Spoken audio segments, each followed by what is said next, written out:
Bonsoir. Bonsoir. Nommé en juillet 2014 contrôleur général des lieux de privation de liberté, vous êtes chargé de vérifier que les droits fondamentaux des personnes privées de liberté sont bel et bien respectés. Vous avez beaucoup travaillé sur les hôpitaux, leurs services d'urgence et sur les hôpitaux psychiatriques. André Bitton, vous êtes un des animateurs du CRPA, le Cercle de réflexion et de proposition d'action sur la psychiatrie. Vous tenez également un blog sur Mediapart qui s'intitule « Conte de la folie ordinaire ».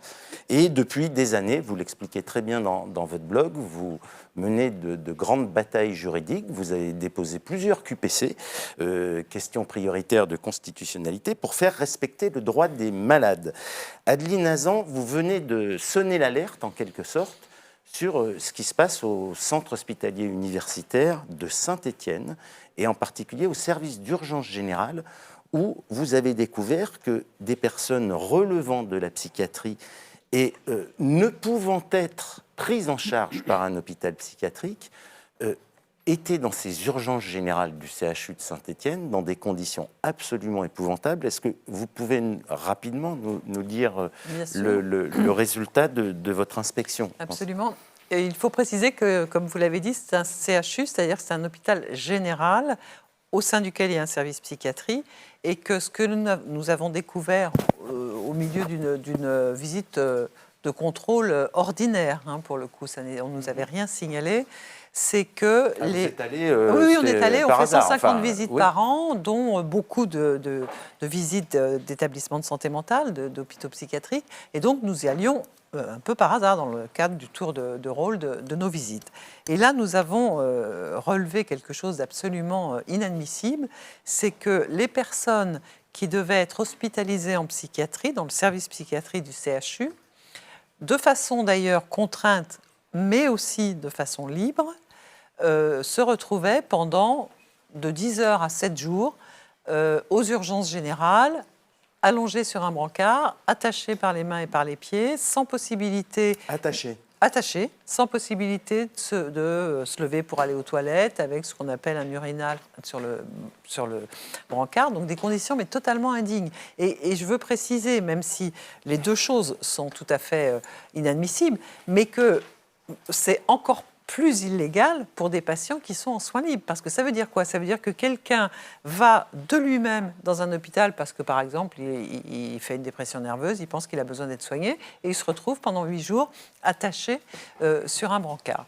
Donc ces mesures sont non seulement... Vous parlez même de traitement dégradant et inhumain au sens de l'article 3 de la Convention européenne des droits de l'homme. Quand on parle de traitement inhumain et dégradant, c'est exactement ce qui se passe. Et donc, nous avons utilisé à ce moment-là ce qui est dans notre éventail de mesures possibles, c'est-à-dire la procédure de recommandation en urgence. C'est-à-dire que nous n'attendons pas d'avoir fait le rapport complet sur l'établissement, parce que ça demande environ 10 mois. Et là, sans attendre, nous saisissons directement la ministre, en l'occurrence la ministre de la Santé, pour lui dire qu'il y a des choses absolument inadmissibles en termes de droits fondamentaux et que ça doit cesser immédiatement.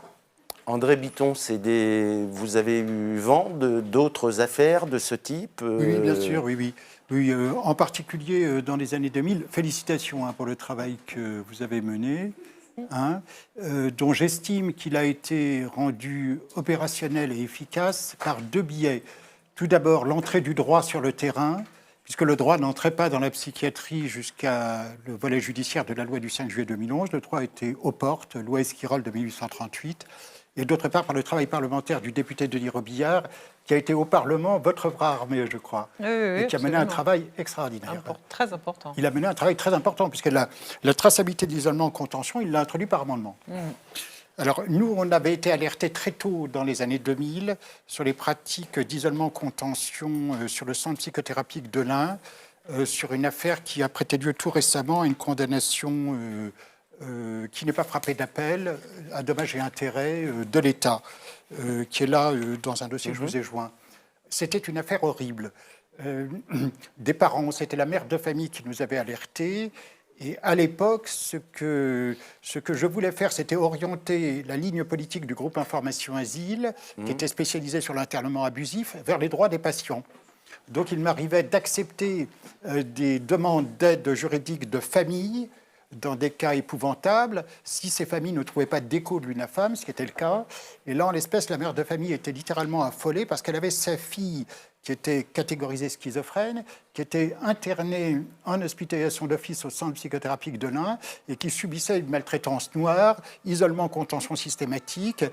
Quand la famille protestait, on envoyait en unité pour malades difficiles à Montfavet en séjour séquentiel, où elle était là désincarcérée, libérée, elle pouvait circuler, ça allait mieux à l'UMD Montfavet, on l'a réincorporée au centre psychothérapique de l'Ain, et là, ça recommençait. D'ailleurs, cette affaire, on a visionné dans un documentaire de 2004 sur le pavillon femmes de l'UMD Montfavet. Il y a eu un documentaire télé dans le cadre du tournant sécuritaire des années 2000 où les documentaristes ont filmé ce pavillon femmes et on voyait la jeune patiente à visage découvert alors qu'elle est sous tutelle. On voyait une jeune femme blonde dont on se dit elle aurait pu peut-être évoluer favorablement, mener une vie ordinaire, un peu se rétablir. Et elle était à visage découvert, et la mère de famille était à visage flouté. Et paf, la séquence repartait. Et donc, finalement, cette affaire a prêté lieu à une saisine des juridictions, et il y a donc eu une condamnation. Mais le centre psychothérapique de l'Ain n'a pas été condamné dans cette affaire. Alors, André Bitton, vous bataillez sur deux fronts. Le premier, d'abord, de dire... la situation, de documenter la situation dramatique de la psychiatrie en France. Oui. Le deuxième front, c'est de dire il y a trop d'internements d'office. Oui. Est-ce que vous estimez également qu'il y a trop d'internements d'office ? Ce que je peux constater, c'est qu'il y a, par rapport à il y a un certain nombre d'années, de plus en plus de placements d'hospitalisation sans consentement, qui est le nouveau nom de l'internement d'office, et qu'il y a à la fois plus d'hospitalisation sans consentement, et à l'intérieur de ces hospitalisations sans consentement, il y a plus de mesures d'isolement et de contention, qui sont elles-mêmes une contrainte dans une hospitalisation déjà contrainte. Et ça, justement, moi, depuis que j'exerce ces fonctions, j'essaye, en regardant, en discutant avec les professionnels, de comprendre pourquoi. Et on n'a pas véritablement d'explication suffisante. Certains parlent du manque d'effectifs, ça joue évidemment. Certains parlent des traitements qui sont plus légers et que donc il y a plus d'agitation de la part des patients. D'autres parlent de culture d'établissement, et ça c'est vrai pour l'isolement et la contention, c'est aussi souvent une culture d'établissement. En tout cas, c'est une réalité qu'il y a beaucoup plus d'hospitalisation sans consentement. Dans certains établissements dans lesquels nous allons, c'est souvent autour de 40 ou 50% qui sont hospitalisés sans leur consentement. C'est beaucoup, c'est trop. André Bitton, comment vous expliquez il y a eu un tournant gestionnaire. Il y a eu un tournant gestionnaire ? Oui, il y a eu dans la psychiatrie publique un tournant gestionnaire. De toute façon, il y a une ligne politique constamment tenue de rationalisation des coûts par le ministère de la Santé. En gros, depuis le tournant de la rigueur sous Mitterrand en 83, où a été instauré le forfait journalier, et on a commencé à se dire qu'il y avait énormément de lits en psychiatrie. À la mi-temps des années 80, quand moi j'ai été interné en psychiatrie au CHSP Vaucluse en Essonne, il y avait 120 000 lits.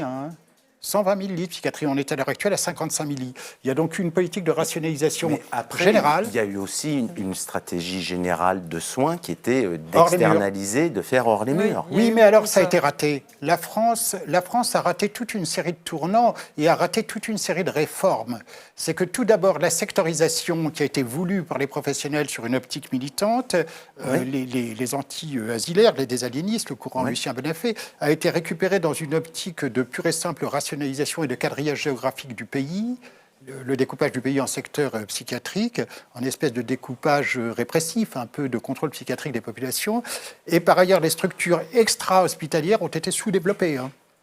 Et elles ont été rapidement mises en péril. Centre d'accueil ouvert, centre de soins ouverts, toutes les structures. Les centres d'accueil et de crise ont été sous-développés. Ça, c'était une prestation qui a été développée dans les années 90 et qui en valait la peine, à savoir que vous aviez dans la cité un lieu avec quelques lits-portes, des lits d'urgence ouverts 24/24, avec permanence téléphonique. Moi, je l'ai utilisé dans les années 90 pour mes propres soins, ça a marché. C'était très opérationnel.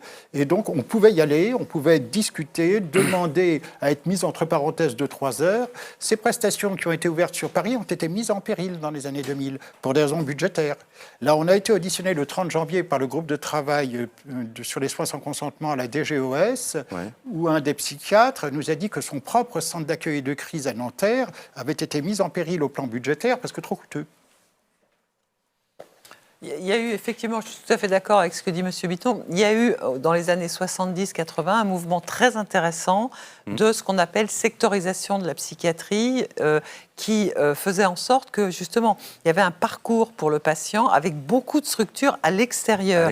Et ces structures, comme le dit M. Bitton, elles ont été peu à peu supprimées et ça explique en partie pourquoi il y a de plus en plus d'hospitalisations sans consentement. C'est que là où avant on aurait traiter le patient en amont, alors que les troubles étaient moins développés, eh bien, comme ces structures existent moins ou n'existent plus, eh bien, parfois les patients sont en crise et il n'y a plus que l'hospitalisation sans consentement.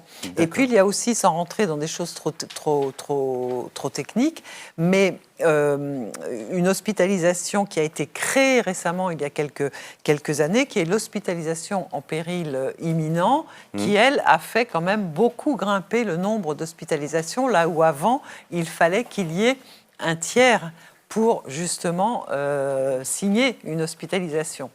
D'accord. Bien. Adeline Hazan, merci d'être venue pour cette émission de Mediapart. André Bitton, merci. J'aurais aimé vous donner plus longtemps la parole et je m'en excuse. Mais nos lecteurs peuvent lire votre blog qui est vraiment très intéressant, Contes de la folie ordinaire, où vous faites un état des lieux méticuleux de tous les débats judiciaires autour de ces questions et également de la construction